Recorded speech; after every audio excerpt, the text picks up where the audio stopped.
So something kind of crazy has fallen into my lap quite recently, and I wanted to make a little bit of a video about it. Not just to brag about this thing that I got, although it is pretty cool, but mostly to talk about some of the eccentricities and some of the mysteries surrounding this item. So with no further ado, these are my two Blast Cities. This one I've just recently acquired. This one I had a couple months ago.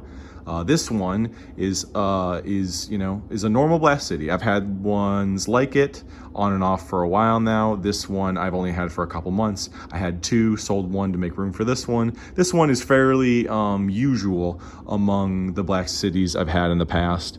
It has a really nice MS9 monitor, which was swapped for the original. Yeah, it's a good cab. I had to put a little bit of work into it to get it to where I want it, but you know, it's a normal great Blast City. But this one I've just acquired, and this one is quite unique. This one is what we would call a home use only, an HUO. That's a term we use in the hobby.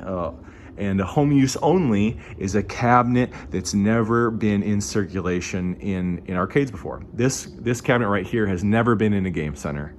And there are a couple interesting things about that. All that I know about it, the entire provenance that I know about this cabinet, can basically be summed up that a private collector in the 90s, probably about 25 years ago, bought this and has kept it in a private home ever since. And from what I can tell, from near as I can tell, it's only been used maybe a handful of times. There's a bunch of unique, interesting quirks about it that I kind of want to explore in this video. And I will use my other one as a point of comparison to explore those differences. So the first thing you would notice is that on a Blast City, you can go down and you can check the coin. This is like the coin tray right here. This is where the coins drop down. The coin meter here will read to you how many times this machine has been played in an arcade. I mean, I suppose you could take it out and you could fuddle with it, but for the most part, it's a pretty honest reading of how many times this machine has been around the block. So we got 1, 6, 9, 4, 2, 3. So about 170,000 plays on it. I've seen far higher, I've seen far lower. Pretty normal. On this one, you will see that actually, in fact, the coin meter hasn't even flipped over. It hasn't even rolled over. In manufacturing it, they leave it at the top, like 99999 basically, and then it'll roll over as people continue to use it. They leave it like that, so there's a little room for it to be messed with in testing it or in manufacturing or whatever. And yeah, this one has never even been played enough for it to roll over. One thing that's also really nice is that these cabinets often don't come with like a complete lock mechanism for this door. That's just for whatever reason, and obviously this one has it, which is kind of cool. Not really a big deal because some of them do have it, just yeah. A lot of mine have it, that's for sure. But yeah, the coin mech hasn't even rolled over, which is quite weird. There's a piece of like laminate or tape or a sticker of some kind that covers like the kick kind of, I don't remember what we call this, like the kick, not the kickstand, it's like the kick plate. Yeah, the kick plate is still covered with like a piece of laminate, a piece of tape, some kind of covering, plastic covering. The inside of the cabinet is very clean, but it's also kind of very normal. It's not wild, it's not crazy by any stretch. There's 2 JAMA harnesses in there for some reason.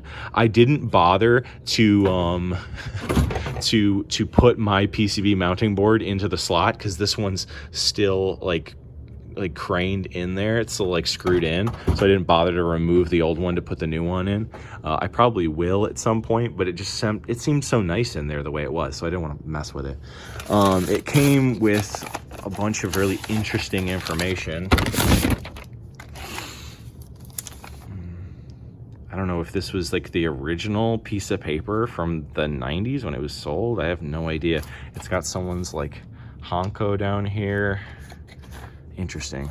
But it comes with these stickers to adjust the price. And it's got the manual is in like this very clean bag. I've gotten these, the manuals, I've almost always come with the manuals. Like the manuals are actually pretty common, but I've never seen them like in this bag, in this clean of a condition. The inside of it is really clean. You kind of can't really tell how clean it is because I put the mounting board in there like that. But it is quite clean. But that's not really, none of these are really the mystery. I will say it is a little bit of a mystery where this cabinet has been all this time, and how and when and to whom were these cabinets available for individual sale, because, you know, I don't really know anything about that. Yeah. Where are we at on the... Oh, this one's right here. One thing that's a big, like a really, really common point of wear and tear on these cabinets is these stress cracks along the bottom of the control panel. This one doesn't have anything like that, which is pretty interesting. This one obviously has a Japanese suntan, which is pretty common, pretty normal for these cabinets. Yeah, one really interesting part of it to me, the control panel is super, super clean. It like looks like, you could eat off of it. It's like crazy in here how clean it is. But really, really, really weird to me is I don't recognize any of the parts they used. I don't recognize these. I don't recognize, this is not a Sanwa JLF. These don't seem to be Sanwa parts at all. It has this crazy square gate on the top of it. I don't recognize this this stick at all. Almost all of the old beat up cabinets I've ever gotten, beat up old Blast Cities, have always come with Sanwa parts, Sanwa buttons, and Sanwa sticks. And this cabinet does not seem to have those. It's incredibly clean. It's really, really nice. But yeah, this I'm not gonna lie, these sticks are actually quite bad. It's a bad stick. It's very mushy. It's very, there's no smoothness to the flows of movement. It like sticks kind of easily. It's kind of a bad stick. Both of these sticks are kind of bad. But it's very interesting, very weird. One interesting difference is that the colors in the Blast City logo are really bright and vibrant. And then if you go look at these, if you go look at the old ones, you can see how much it's dulled over time. Another thing I think is really funny is Blast Cities almost always seem to come missing a screw right here. I have no idea why. This one has two. My old one has two, but the new one came missing one. And many of the Blast Cities, many of like the 5 or so Blast Cities I've owned have come missing one of these. And I've always thought that was funny and interesting. They always seem to disappear. Also, these stickers are very interesting to me. One of my Blast Cities in the past has had one of these, but not all of them. I'm not sure what that sticker means. I could very easily translate it, but I think that I have in the past, and it didn't tell me anything about the provenance of the cabinet, that's for sure. But yeah, this whole cabinet is extremely clean.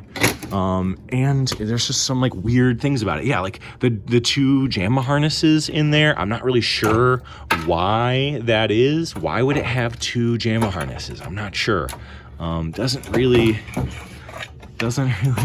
it's just there's this one, which is the one that's wired up to the cabinet, and I put another kick harness in here. This one has the Naomi power, has the JAMA edge, has the AV RCA.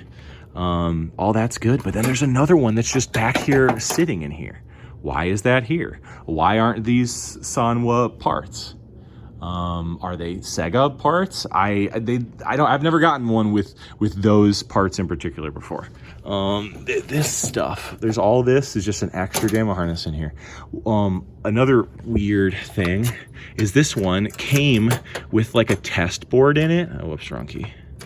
It came with like a test board in it, And why did it come with a test board in it? And has anyone ever seen this test board before? I don't really know anything about this test board. It's very peculiar. It's like a black and white old Sega test board, and I don't really know anything about it. I tested it. It doesn't have a title screen or a name or anything like that. It's just like a kind of Pac-Man-like game, but it's black and white, and there's no audio. It's very strange. If anyone knows anything about this, I would be very curious to hear about it. Did they send these out to all of the Blast Cities that were sold to people who were private collectors and we're just going to keep them at home? I have no idea. Because to my knowledge, I don't even know how people even got these back in the day. I don't know how they got them at home. I don't know very much about this item in general. One thing that's also interesting is there's a plate on the back of there, in the back where so I have these are like this is like basically a Versus kit right here, and I haven't hooked these two cabinets up yet.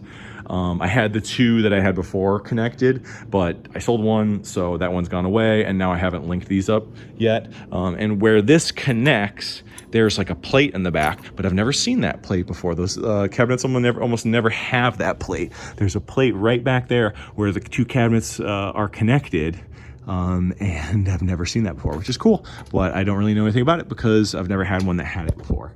But yeah, it's a crazy item, and I'd love to learn more about it. I've definitely put out a couple feelers to kind of try and figure out a little bit more about where it came from, or who owned it, or how and why it was preserved for 25 years without being used. I don't know. It's a interesting item, and I will certainly be taking best care of it I can to preserve it for future generations to enjoy. The monitor is really great. The colors are great. I don't know, but yeah, I'd love to keep it nice. I plan on getting like a dust cover made for it. Maybe I'll get two just so they match, even though I don't really feel like this one really needs it. But yeah, that's this crazy thing and these weird things about it. Alrighty.